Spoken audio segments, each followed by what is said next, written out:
L'adage dit « vaut mieux prévenir que guérir ». Concernant la loi sur les fauteuils roulants remboursés à 100%, j'ai creusé, j'ai décelé des loups, je reviens vers vous.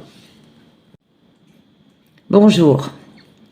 Depuis le 1er décembre 2025, une réforme promise par Emmanuel Macron en 2023 rembourse à 100% tous les fauteuils roulants inscrits à la LPPR. La liste des produits et prestations remboursables par l'assurance maladie, la nomenclature. Donc rembourse les fauteuils électriques, manuels, les fauteuils sur mesure et les fauteuils sportifs avec des fins de reste à charge qui pouvaient atteindre 10 à 20 000 euros.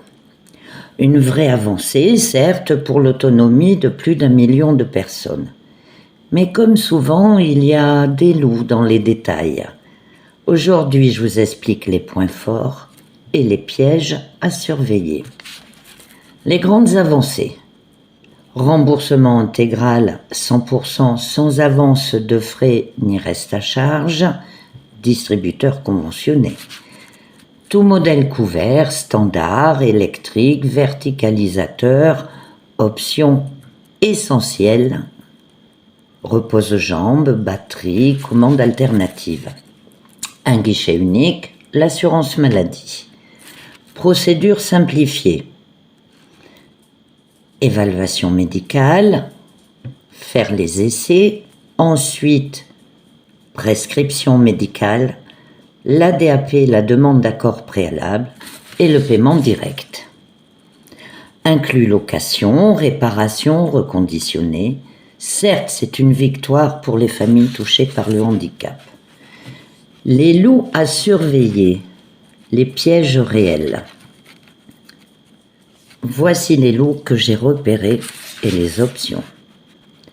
Pas de plafond global à 21 000 euros, mais des prix limites de vente, les PLV, fixés par catégorie. Exemple, catégorie C autour de 14 000 euros pour la base seule. Pour un fauteuil à 21 000 euros comme celui de mon époux, base plus option, indispensable à sa pathologie évolutive, la différence vient des âges d'onction. Et là, le vrai choc. Le critère non vital ou non essentiel. La loi parle d'options essentielles à la compensation du handicap. Mais si l'expert médical de la CPAM juge une option non vitale, non confort ou superflue, même si elle améliore grandement la vie quotidienne, pliabilité, siège ventilé, matériaux légers, elle peut être refusée. Résultat, reste à charge pour vous ou recours à la PCH pour combler. C'est subjectif. Ce qui est vital pour l'un, éviter les douleurs, préserver l'autonomie, peut être vu comme non essentiel par un médecin conseil. Un vrai risque de déception pour les cas complexes. Deuxième loup, la DAP et le déficit de la Sécu. La DAP obligatoire pour électrique complexe, donc contrôle médical strict.